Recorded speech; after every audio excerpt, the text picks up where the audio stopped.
Hello everyone, welcome back again. I just recently finished the new episode of The Boys Season 5, which is episode 5.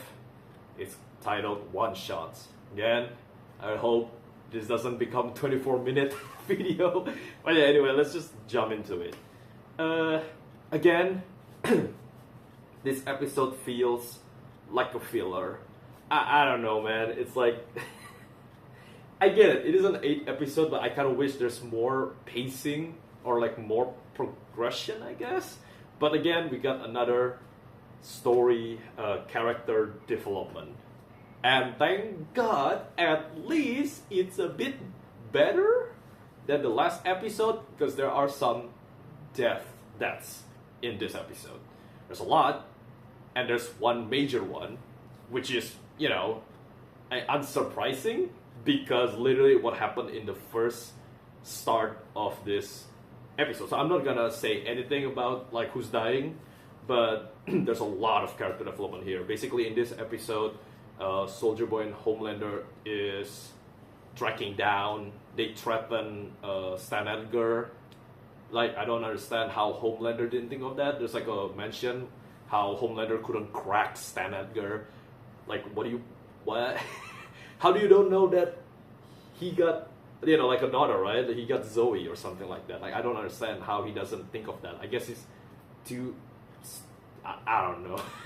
Maybe he got too angry because of, like, Stan Edgar knows how to, like, toy with him, right? So he brings Soldier Boy, and Soldier Boy managed to basically threats him with his, Zoe, right? With his granddaughter.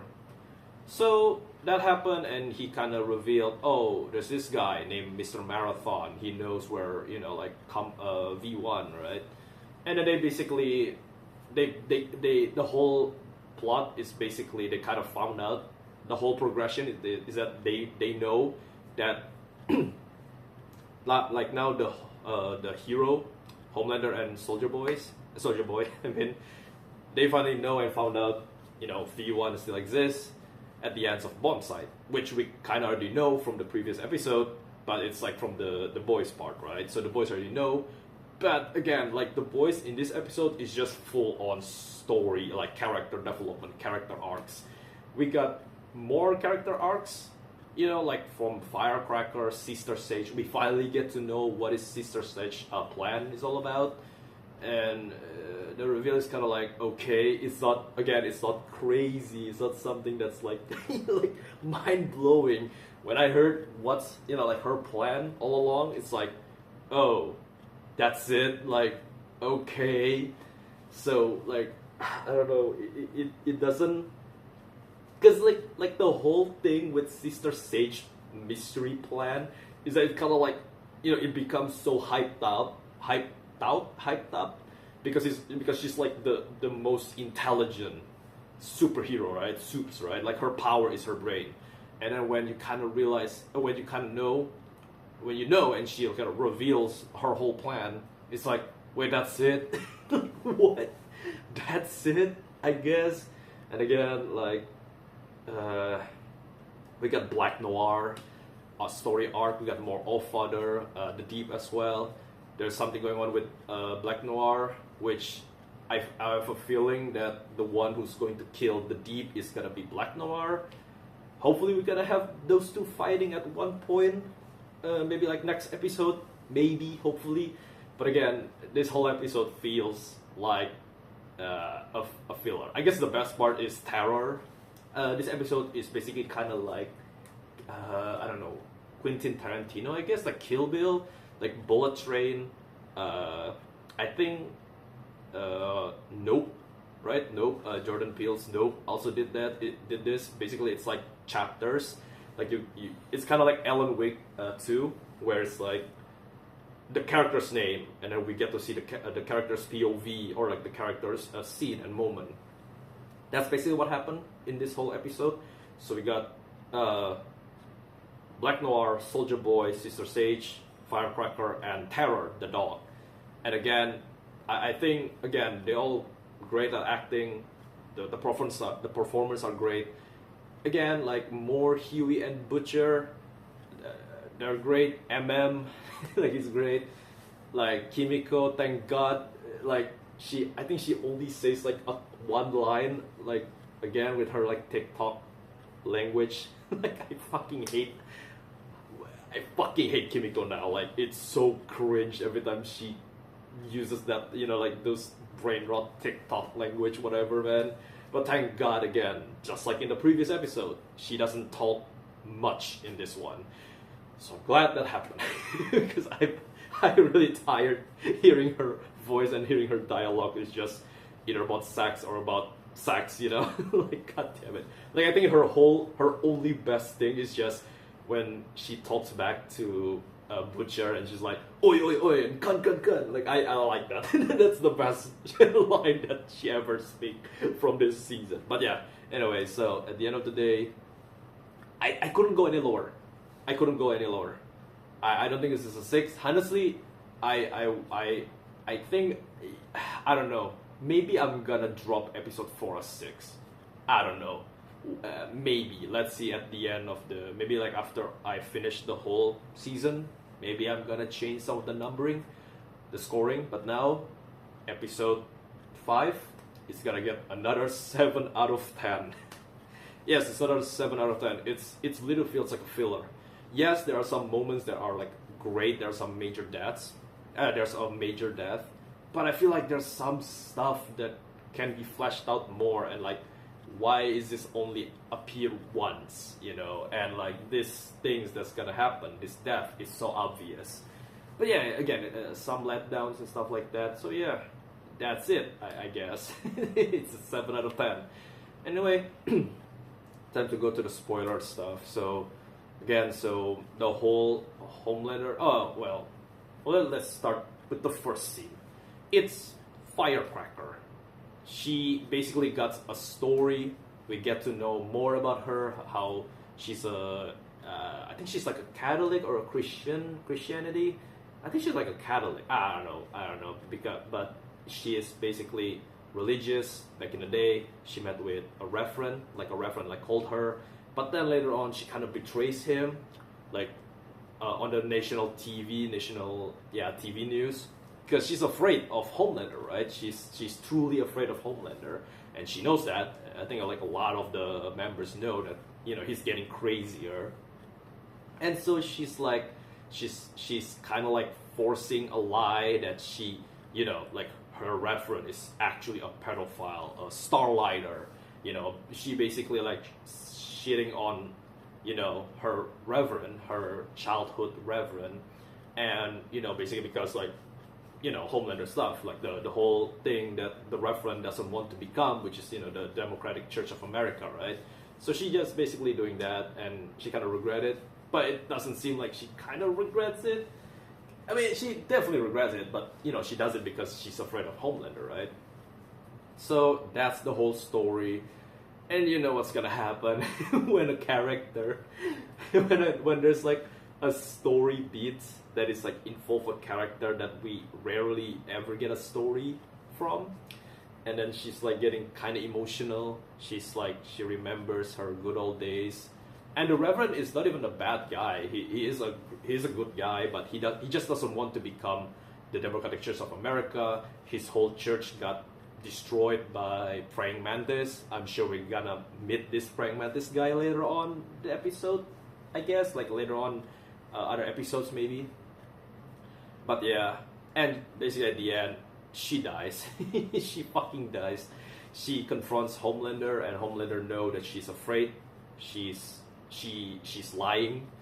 She doesn't see him as God. Oh yeah, basically Homelander stuff, like All Father kind of things that Homelander is supposed to be like a prophet or like Jesus, like the second coming of God. But no, of course not. Like Homelander wants to be the God. Like it's so stupid. Like I don't understand this whole point. Like obviously he wants to be God and not Jesus or any other prophet. But yeah, that's the previous scene, the very early scene. But yeah, at the end of this episode, Firecracker literally got slammed into a statue of an eagle. She got stabbed by the wing to her head, and she died basically by Homelander. Again, I'm grateful it's a major character death. Again, Firecracker has been like completely useless until today, I guess. Like her story finally got fleshed out and she died. So it's very fucking obvious. And then what's next? What is after Firecracker? Oh, after Firecracker is Black Noir's story. Now Black Noir, turns out his other job is, his other work, I guess, his other hobby is to become an actor, right? An opera drama actor, I think. And he met with the previous director that works in Vaughn. But then the director is basically like, you know, like talk to him, give him an advice on, you know, hey, you should be brave enough to stand up on your own feet and upstage the Deep, you know what I mean? You need to fight back your bully, right? And he did. He did fight. Well, not fight, but like he talked back to the Deep, and basically there's like Allfather there, and Allfather like agrees with the point that Black Noir is saying, and the Deep doesn't like that, so the Deep like follows Black Noir to the opera, to the drama, to the stage, and then he planted an eel, which when the director goes to take a shit in the toilet, the eel goes straight to his ass and killing him, and Black Noir is like able to grab the eel out, but he dies. And so Black Noir knows that it's the Deep, and they have like a confrontation, but the Deep managed to basically bully him back because, you know, he's loved by Homelander, and all he needs to do is just tell Homelander about this whole thing, and so that, you know, Homelander can just easily, you know, either kill or shut Black Noir, you know, because obviously we all know what happened to the previous Black Noir, right? And you know, the whole reason why Black Noir is like acting, you know, is because he's also afraid of Homelander, which in turn he also kind of afraid of the Deep. So right now, like, you have this rivalry between two and like this, you know, hatred. So I'm guessing at the end, the one who's going to kill the Deep is gonna be Black Noir, hopefully. But yeah, who knows? Again, it's like, you know, that's the whole thing. Good story arc, I guess. And then we get the terror point of view. We get to see like the characters, like the boys in the bunker, having a bit of a stuff, and we got an absolutely diabolical dream that Terror had, which is Homelander having his ass right in front of Terror's eyes, and we finally get the comic accurate Terror where he humps his Homelander's doll, and we got like a bit of a drama with MM telling Butcher that he doesn't have any more to live, and then French is like throwing a failed chocolate cake, and he's like, oh, you know, I cannot be with Kimiko because, you know, I'm chaos, and Kimiko, you know, she wants a peaceful life, you know, I can't be with her. Like, again, with that fucking storyline, Jesus Christ, can we please get over this? And then basically after that, Terror eats the cake because like he threw the cake away to the trash bin, but Terror managed to grab it and eat it, and Butcher is like talking with Huey about like how, you know, like Huey wants V1, you know, and Butcher doesn't like that, you know what I mean? And then basically they have like this quarrel, and then Butcher realizes Terror is eating a chocolate cake, and then Huey comes in and also saves Terror, and they have basically like a bit of understanding, and Butcher is like having a bit of a soft heart moment with Huey, and he's like, you know, when we get the V1, I'll be sure to give some to you for Kimiko and Annie. Which I think is a great like emotional moment, honestly. It's a good little segment with Terror. It's a wholesome segment as well. I like that, you know, the boys are not, like, thank God they're not like suddenly because of all of this, they like hate each other again, they like run away again, like spread out again. Thank God they're actually like diffuse the situation and actually like still being civilized and calm together. But again, still, it feels like there's no plot progression at all from the boys' point of view. And then we got Sister Sage, which she kind of tells the plan to Ashley, and she wants Ashley, I think Ashley, to like read Soldier Boy, or was it Homelander's mind? I forgot. But yeah, but turns out Sister Sage's whole plan is to basically create World War III, but instead of human against human, it's human against soups. So it's World War soups, basically. It's all because like her whole plan is to let the boys have the virus and release the virus, and then I think it's like let Homelander to get V1 or something. Oh no, I think she doesn't want Homelander to get V1 because yeah, obviously he will be immortal, right? But she basically wants the whole world to get destroyed and die. And she had a bunker somewhere, and she like, you know, allows Ashley to join her, you know. So after the whole thing, everyone dies because of the virus, she can just enjoy her lonesome life reading books. That's literally her plan. And it's like, it's the most, like, what the fuck, that's it? You know, like, you hype this shit for, like, what, one episode, like, season 4, and until now, this is her whole plan. It's just so she can live peacefully with, like, no human left, no soups left, well, I guess except Ashley, I guess, so she can just read books? What the fuck? Again, this is like... what is this writing? I don't know, man. It feels such a letdown. It feels like it's not... I don't know. Again, maybe it's just me. Maybe I'm like hyping it too much. Like, I expect more. But, like, what the fuck is this, right? Like instead we get this. That's it. Like, okay, fine. And then the last one is like Soldier Boy's POV. They basically goes to Stan Edgar. They found out about Mr. Marathon. Mr. Marathon was a member of the Seven. He got replaced by A-Train. And he's basically have this house with... I don't know who's the other two actors, but I know one of them, but I forgot his name. But you got these two actors, you got Kumail Nanjiani and Seth Rogen. Rogen? I'm sorry if I mispronounce any of these characters' name. They're like guests, and then you got Misha Collins, which turns out, you know, he is a soup. He got bad breath, basically. He knocks Homelander down, and, you know, their whole plan with Mr. Marathon is that he wants... You know, he wants a revenge, you know. He wants him, Malcolm X? I forget his name. Misha Collins' character and Soldier Boy to take the Seven. And basically now, let's blast Homelander with your chest beam and kill him now. And instead Soldier Boy is like, nah, the only one that gets to fuck with him, you know, fuck with his son, is me. And it's like, wait, that came out wrong. Like, I really like that. That's actually a good line. And so Soldier Boy break Misha Collins' neck, and then basically he actually pretty smart on using the actors like Kumail Nanjiani and everyone as like a bait. So Mr. Marathon like run through every single one of them and killing them, like exploding them, instead except Seth Rogen that got eviscerated, and he got mercy killed by Mr. Marathon by breaking his neck because he's only like his upper body left. So that was it.